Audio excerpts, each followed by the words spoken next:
Hello, this is Dr. Loren M. Hill, and I am your academic career coach. Welcome to the Academic Career Coach podcast.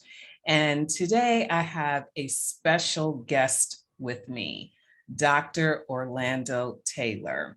Dr. Taylor has had a magnificent career and it is still growing. Every time I talk to him, I am just amazed at all of his efforts.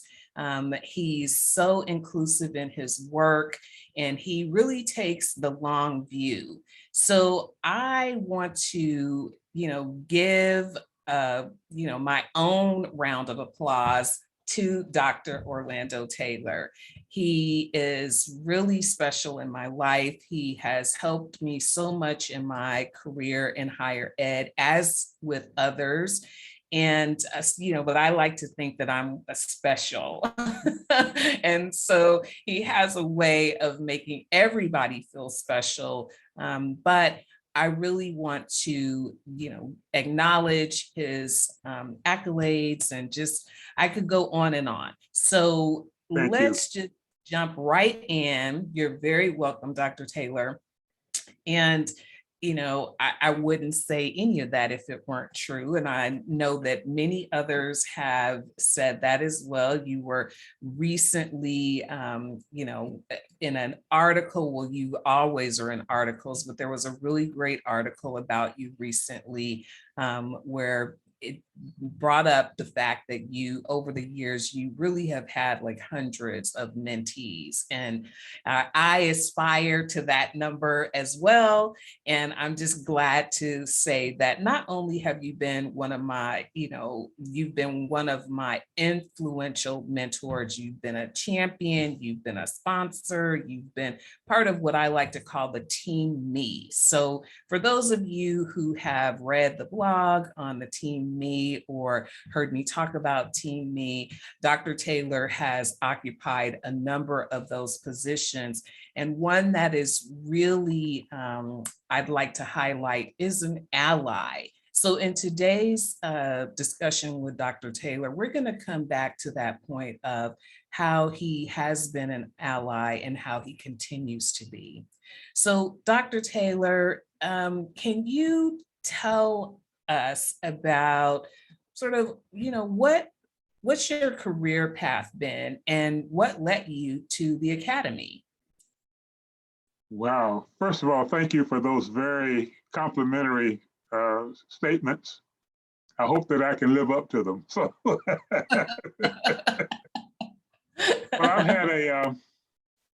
I've had a career path somewhat like a river. You think about it, rivers don't go in a straight line. They meander, they go in and out. There are little coves and things like that. And so I've had a career that's had that kind of changing course from time to time. I started my career back when I had hair, by the way. It is at a residential institution for what we then called the mentally retarded in Fort Wayne, Indiana. This is after I had received my undergraduate degree at Hampton University, the historically Black college in Virginia. I took my first job at this residential place in Indiana, about 150 miles east of Chicago. And I worked there for off and on about 4 years. But in the middle of it, I took a leave to go to Indiana University in Bloomington, Indiana, to acquire a master's degree, and returned after receiving the degree. I'd been provided funding by the Indiana State Department of Mental Health to do this, and I was required to go back to work for a while, kind of paying off the bill. But shortly after that, I saw so many people who came to this institution to do research from universities, mainly Purdue University, also in Indiana. And I determined pretty early on that I knew as much as they did, but they had a PhD and I didn't. And so that led me to say, I've got to get this credential as well. And so I left to go to the University of Michigan, which is not too far away, about another 150 miles north of Fort Wayne, to receive a PhD. And that was where I started. I've always had a great interest in communication, how people reflect who they are, what they feel, what they know. But twinned with that has been the psychological dimensions about communication. Excuse me, and particularly the psychological effects when they don't have communication. And that was what my specialty was in those early days. When I say don't have communication, I mean something like having had a brain injury, car accident, stroke. When a person, or in fact, dementia, when a person, because of neurological infarcts, they are unable to communicate, sometimes not at all. And so I was very much interested in the psychological implications of a person unable to express themselves in words or to understand words to them. And that meant I morphed from communication disorders more or less over into the field of what was then called neurolinguistics, which is neurology of language, which was linked in part to psycholinguistics, which is the psychology of language. And those are the three areas that I focus on much of my career, not all of it, because I later moved over to sociolinguistics, which is social and cultural dimensions of communication and language. So I've looked at a lot of interdisciplinary areas as they impact on how people communicate, which is a very important and uniquely human phenomenon. That's what that distinguishes us from other living forms, the way we are able to communicate as we are now through words and facial expressions and hands and so on. So that's, in a nutshell, what has brought me to where we are today. Mm-hmm. So that is very, very interesting. I can certainly appreciate the interdisciplinary focus, the research, and I also appreciate the verbal and the communication, the nonverbal. As you know, I'm a clinical psychologist and my area of expertise and specialty is neurodevelopmental assessment. Mhm. So I too understand at a very granular level and appreciate the ability to communicate in a particular way and even finding alternative ways to communicate. So you've done a lot of research in this area. You found your way in, the academy. As you mentioned, you sort of, meandered here and there as a river flows, and it's sort of a gentle flowing that leads us to where we end up, right? And so along the way, what did you notice that was missing? Did you particularly notice that you were the only one and whatever that might mean? Did you find that you were, looking to the left and looking to the right and not seeing yourself? What did you notice? Well, I certainly noticed what you just described was the paucity of people of color, people who look like me in this area of work. In fact, when I got a PhD at a very young age, I might add, there were only 2 or 3 known people in the United States with a degree with this particular focus. And there were some who had master's degrees and who were working as clinicians, but in terms of researchers, almost non-existent. And it was for that reason, in fact, why I left my first faculty position at Indiana University. I left after I finished my PhD at Michigan. I went back to Indiana to the university and worked on the faculty for a few years. And I was very frustrated by the fact that I had no African-American students.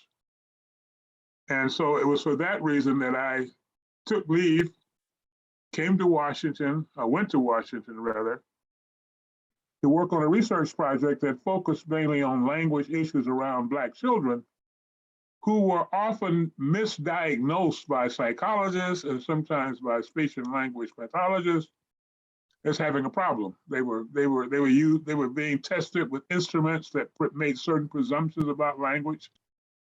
Just as, for example, a person who speaks speaks Spanish primarily, and they are tested in an English-based language, on an English-based language test, their scores don't reflect their true intellectual abilities. And I was noticing early on that many African-American children were being misdiagnosed, placed in special education, placed in speech therapy, not because they had a problem, though the data suggested it, it's because they were different. And so a form of racism had entered the diagnostic domain to determine who was normal in terms of how they thought, how they taught, how they communicated. And the result of it was, of course, they get taken out of regular classrooms and placed in special ed, which in effect tracks them for life of being undereducated and therefore under-resourced in terms of economics, marginalized in terms of participation in the American dream, et cetera. So many of the foundations for isolation and marginalization of people of color has come in the early stages from a biased test of language and cognition that we need to pay attention to. So that's attracted my work, my morphing from the neurological piece early on to the social piece back in the late 70s, much of which was done in California, I might add. Wow, that's amazing. And I, as a clinician, as an assessor, and focusing quite a bit on testing, I see what you're talking about in terms of bias, and data suggesting one thing, and then having to be able to articulate why it's not that, Yes. or what the other supporting factors are, because whether you are in higher ed on the faculty and research side, or you're in the practice side, because we have scholar practitioners, you still need to be able to support your findings in a way that it can be taken seriously, right? Yeah. So that people don't just say, oh, that's anecdotal and you don't know what you're talking about. So you have to be able to do that. So you're noticing this early on with African-American children beginning in, probably even pre-K, then, leading all the way up to their 12th grade, and then essentially either not being able to go on to higher ed.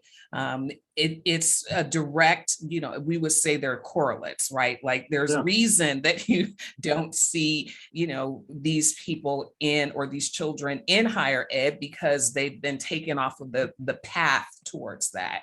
So when you did see, minorities in higher ed, as a faculty, right? So you're a faculty, or you're an advisor, or you're a mentor. So you may have seen students, you may have seen peers, how did you feel about seeing them there? Were you happy? Did you want to raise your hands and say, oh, wow, there's another one? What did you do to support them or try to connect with them? What was that like? Well, first of all, I met a few white students who understood what I was talking about, and they became allies of mine as a scholar and a professor. And they became my first group of persons who kind of bought into the thinking. But that really wasn't enough. And my approach to really address that was to leave a predominantly white institution and to go to Howard University, which, as you know, is a very large doctoral granting research university in Washington. I left the cornfields of Indiana to go to the nation's capital, where there was a very large and highly educated African American community, and the university where I joined. And that was a very important stage of mine, was to be able to have a significant presence of people like me who were seeking higher education, so that hopefully I could produce more folks like me. A lot of African Americans pride themselves on being the only one. Well, I'm the only African American, I'm the only Black person doing so, I'm the first. And they say it with pride, and I say it with sadness. To be the only one is say, we have a serious problem. And our responsibility has to be produce more folks like us. And I hope in your audience, we have people in the audience who understand that it's not good enough to pat yourselves on the back to say, I'm the only one or the first one as a destination, but rather it's at the big bottom of the barrel, and you are committed to cloning yourself many, many times over, and hopefully the people you produce, they have that same mentality, so that over time, we get a critical mass of folk who can take care of business. So Dr. Taylor, that is very profound. I think that you have touched on something that not many people are aware of. As you mentioned, that people will say, like, I'm the only one, right? And so I think there is some like, yay, I'm the only one.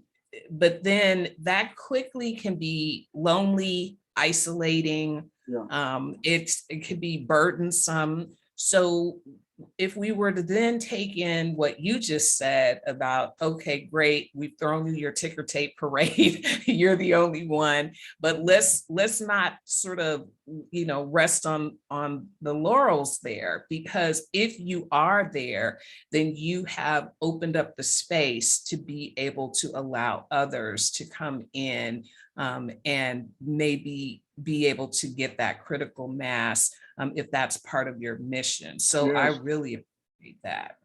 Well, in addition, it gives you a false sense of who you are. Many people think because you're the first one or the only one, I must be better than other people that look like me.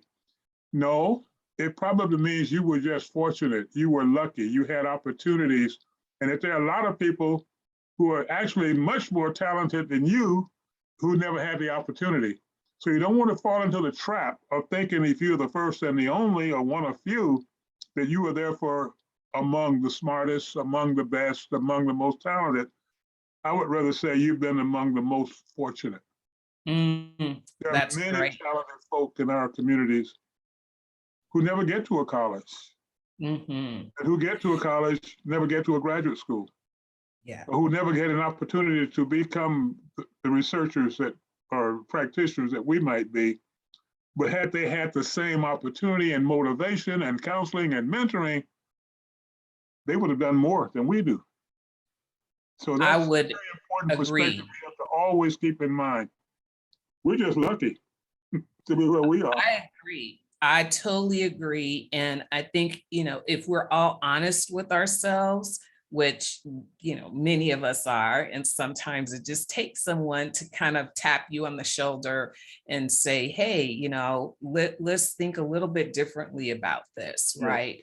Yeah. It is an accomplishment. So, I mean, if you have a doctorate in whatever the area, right, a big D that you've earned, you are already in rarefied air, right? Yeah. Yeah, but it doesn't mean that other people can't join you or that you have to be the only one. And I'm reminded of a time where I was at an institution, and I felt sort of like, here I am with a particular doctorate, but those around me have a different type of doctorate. And I felt sort of like, a square peg trying to be forced into a round hole. And it was you who pointed out that, you're lonely. And here you are, trying to do all of these things to make it work. And career loneliness it can stifle you. It can lead to burnout.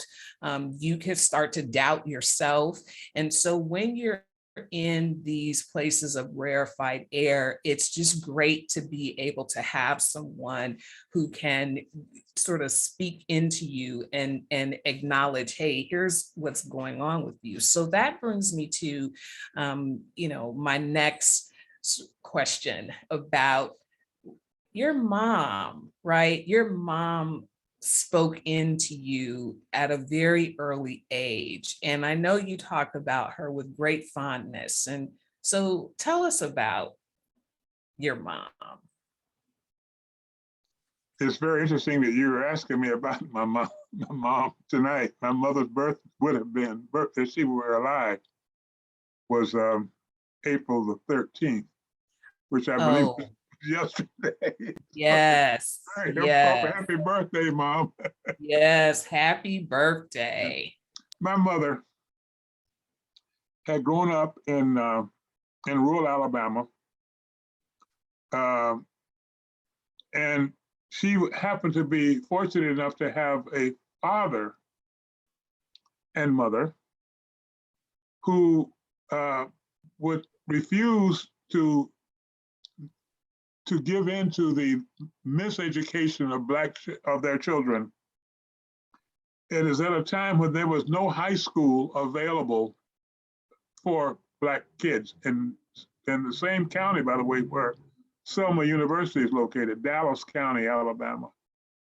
I think they went to the 8th grade and 9th grade, that's about it. And if you wanted to get a high school education, you had to go to a boarding school a few miles away to get your education. And so my grandparents, one of whom had a 3rd grade education, the other who had no formal education, could not read or write.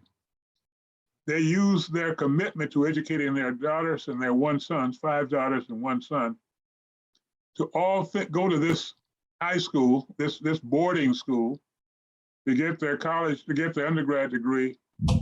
And all of them end up going to college. Oh, wow. 𝘂𝗵𝘁 University initially, later Alabama State University. They all got their college degrees at one point or another. But my mother, to make a long story short, she got a 2-year degree, like most people, but 2 years were all that were required to teach in that part of the country. But she married a guy who sweet talked her to move with him to Tennessee, which was a more progressive, I put that in quotes, place, that required a 4-year degree. And therefore my mother couldn't work because she only had a 2-year degree. And to fast forward, she and my father produced their family. I was the oldest one. And my mother was a stay-at-home mom with me and later my brother until her early 40s, at which point she goes back to college, Alabama State in Montgomery, to get her baccalaureate degree. I think she got it sometime around the age of 40, 42. And with that, she started a teaching career. She was committed to getting an education. And I look back on that, and that was a very important part of my own life, which basically said that you're never too old to learn and never too old to pursue your dreams, never too old to go to college and whatnot. And ironically, I started teaching at an institution that's committed to adult learning.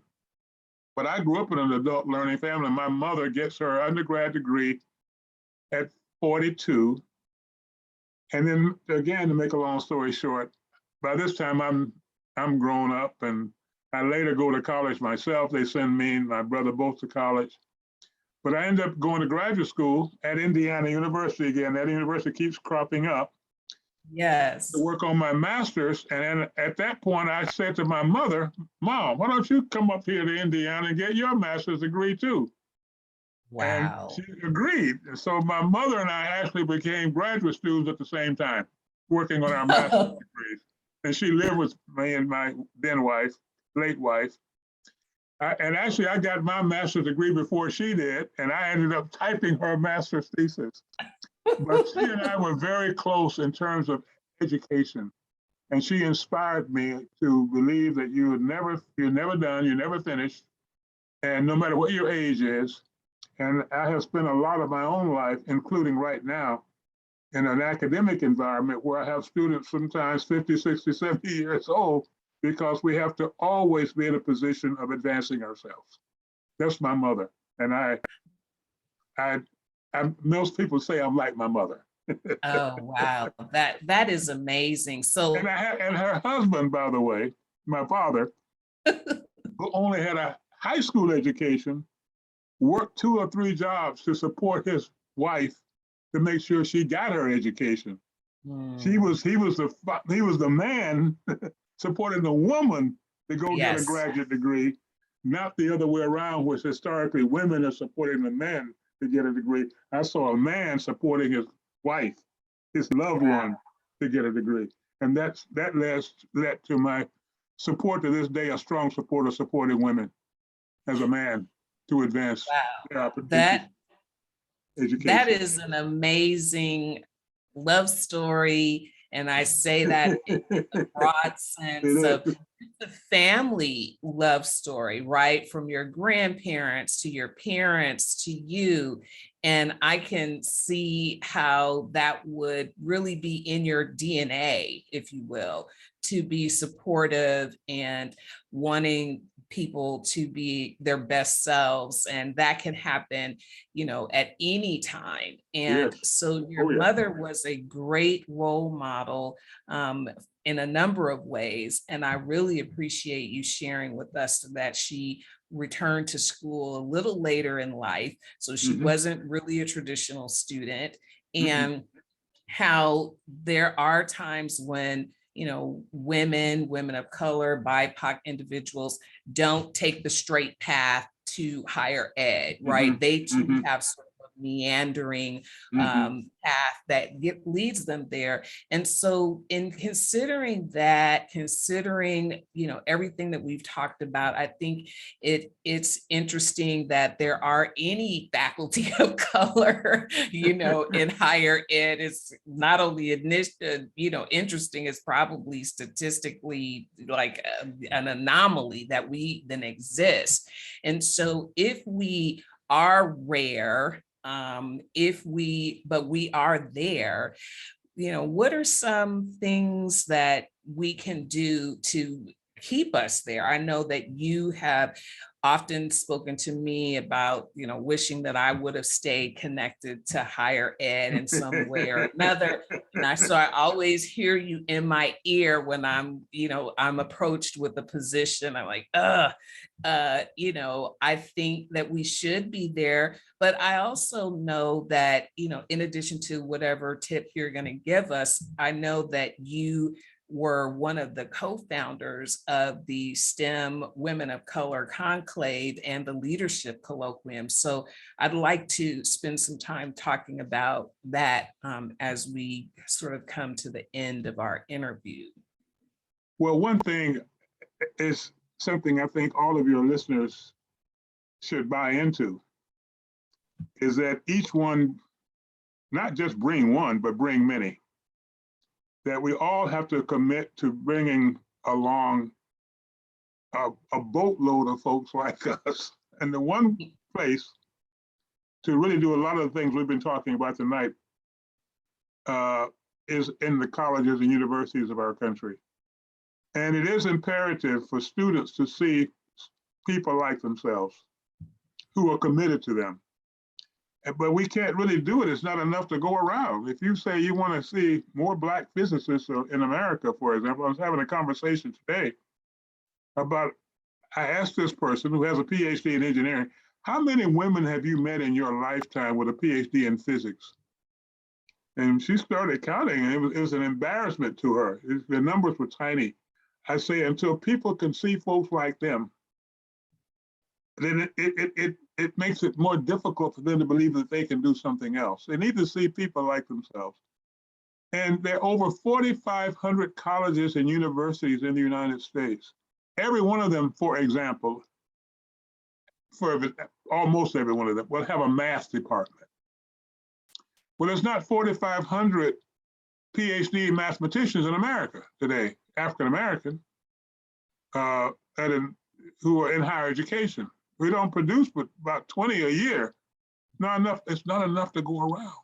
Right. And so if we don't produce more folks who take faculty positions, who will inspire the newer generation of students to themselves go on and get graduate degrees and hopefully get doctorates, and many of which go into higher education, we will not have we may as well stop talking about faculty diversity. It's not enough of us to go around.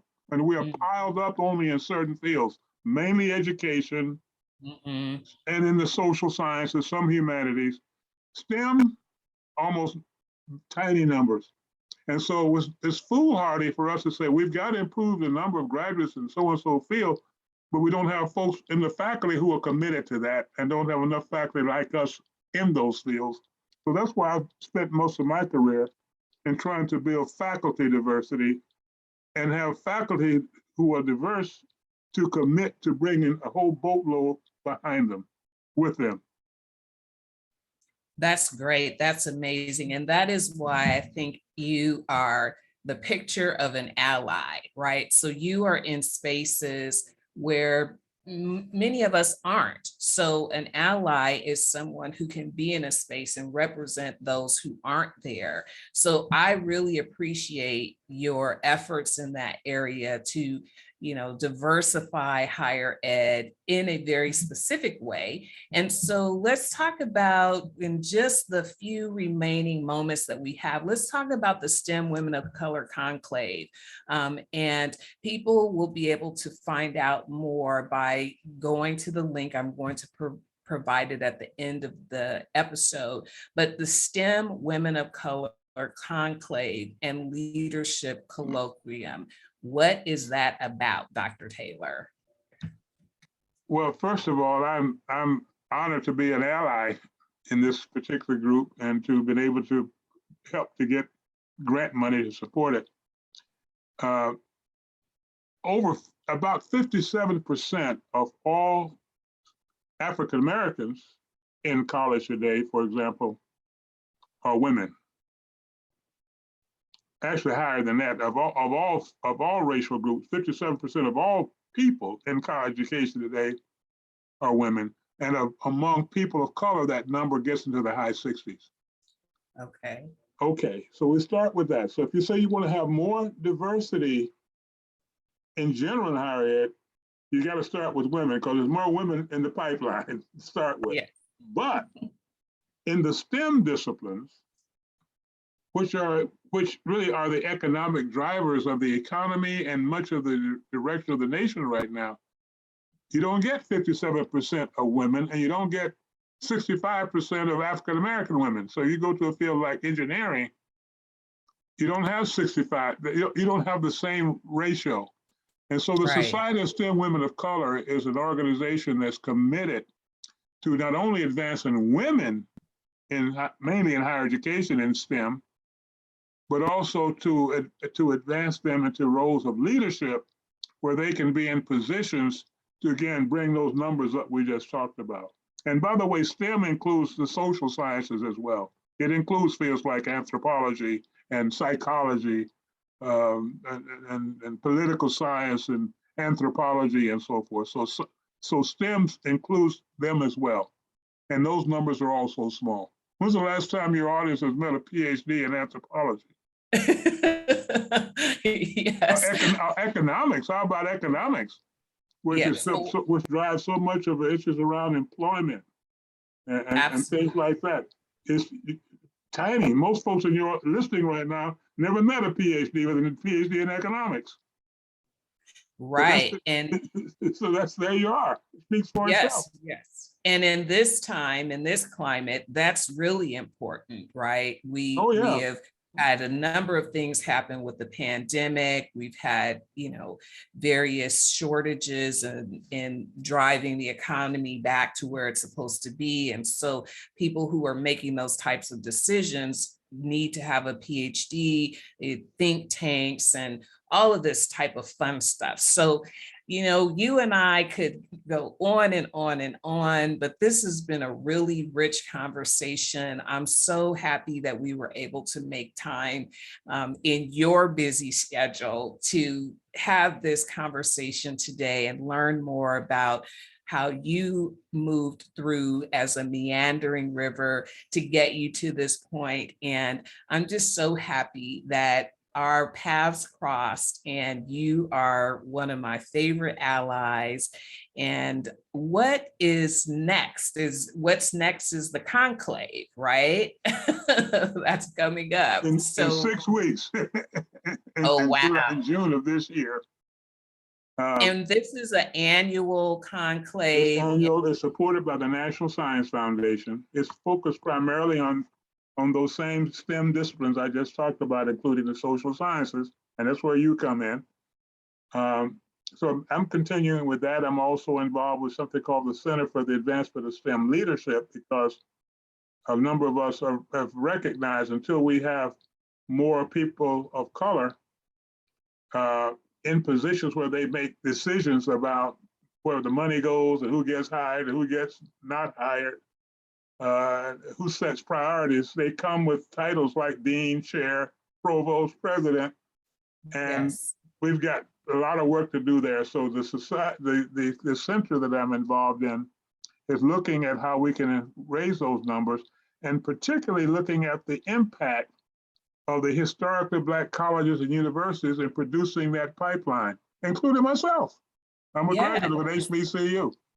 And Yes. there's a significant number of African Americans today who have PhDs, who are MDs or other professional degrees, have some connectivity somewhere in their lifetimes at HBCU. Not everybody, but a disproportionately large numbers do. Remember, only 3% of all the colleges in this country are HBCUs. Right. More than 3% of Yes. African Americans have an HBCU connection. That's the point. Oh, wow. That's fascinating. That is fascinating. Well, thank you so much, Dr. Taylor, for spending time with us today. And we thank you, listeners, for joining us again for the Academic Career Coach podcast. And we hope that you will like and share this episode, and we will be in touch with you again soon. Thank you. And I'd like to come back. Oh, well, more to talk about. You have an open invitation. Yes, indeed. Thank you so much, Dr. Taylor. Thank you. Thank you so much. Good night.